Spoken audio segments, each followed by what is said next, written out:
so like me as a short-term rental guy, and obviously for scalability, I want a business model that's scalable.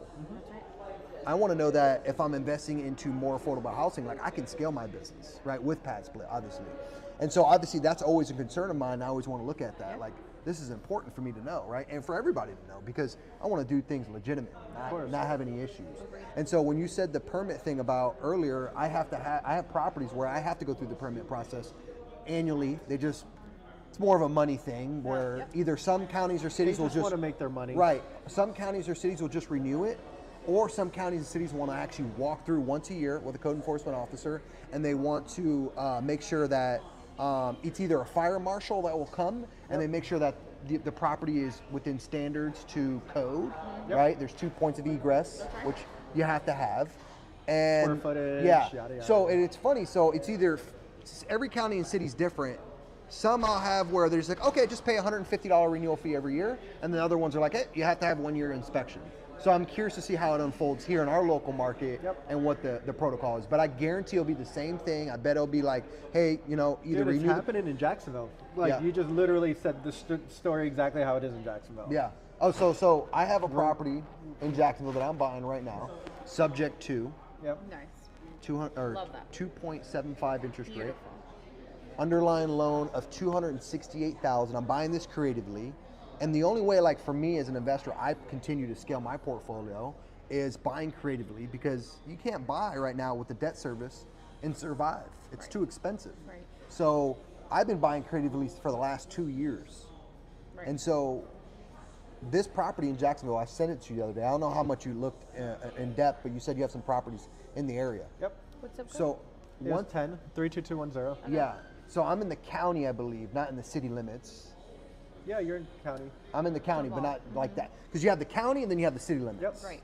You're not in city limits. Yeah, so- Springfield would have been city limits. That's what I'm saying. So I would have to go under, what people don't understand is when you're in the city limits, you have to follow the city ordinances. When you're in the county, they have a whole set of ordinances. Right. Also, when you're dealing with them, you have to call the county zoning enforcement. Same thing with the city. Like if I call the city. Different office. Yeah, exactly. It's a whole different office.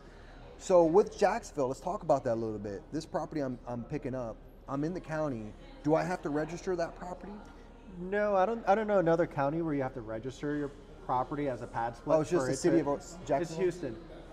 Oh, okay. It was okay. Houston. Not No, Jackson. that story that you were talking about, how the city now knows more and says, hey, it's PadSplit, hey, they're around, we know they exist. This is foreign to us. Like, what Yeah. is this? Yeah. That's the current stage of In Jacksonville. Jacksonville. It's Yeah. not quite the scenario in Orlando, definitely not, and it's Jacksonville. not in Tampa. Jacksonville has grown at such a huge pace Yeah. that we've achieved that.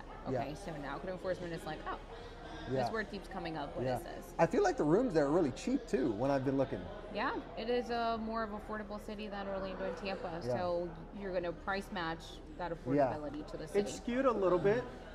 There's insight that like you just don't get by the numbers. So if you just look at numbers, then a little deceiving if you don't know the story behind it. Yeah. And so one of the largest investors that are in that city owns hundreds of properties on his account.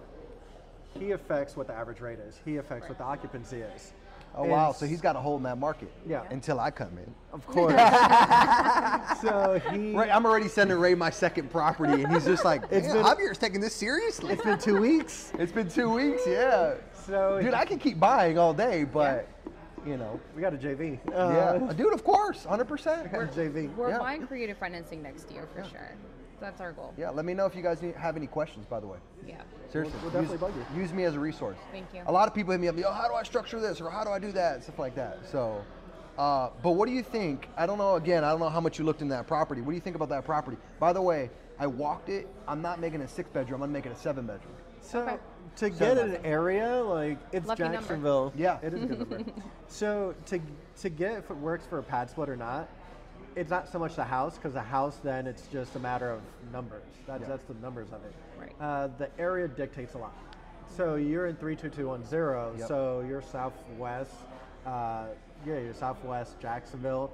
You are closer to the naval base. You're closer Yes, to the Target, hospital. Yep. hospitals, Walmart, The naval Target. hospital too. There's a naval hospital. So because of that, you have a lot of different job sites, but it's not You're not restricted by like just fast food chains around Yeah, you. yeah. And there's spots in Jacksonville where it's just fast food chains and local Yep. grocery stores. And because of that, you have now a plethora, a spectrum of people that you can pull from as members. Yep. Now, are the rates there 175 on average? Sure. Yeah.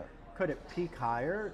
For sure. But for our properties, our lower range is 170, 175, but our averages for our personal properties would be somewhere around the $200 range. We 200? actually have a property in that zip code. You do? Yep, Janice, like 32210. personally in our portfolio, we Don't have give our addresses, babe. I didn't do. I know. Yeah. I just said the street name. It's a slow street. Oh my You don't God. want the city to know. We have a property in that zip code, and it does very well. Yep. Yeah. It's a smaller home. It's probably our smallest unit count home. How but many units is in there? That one's 5.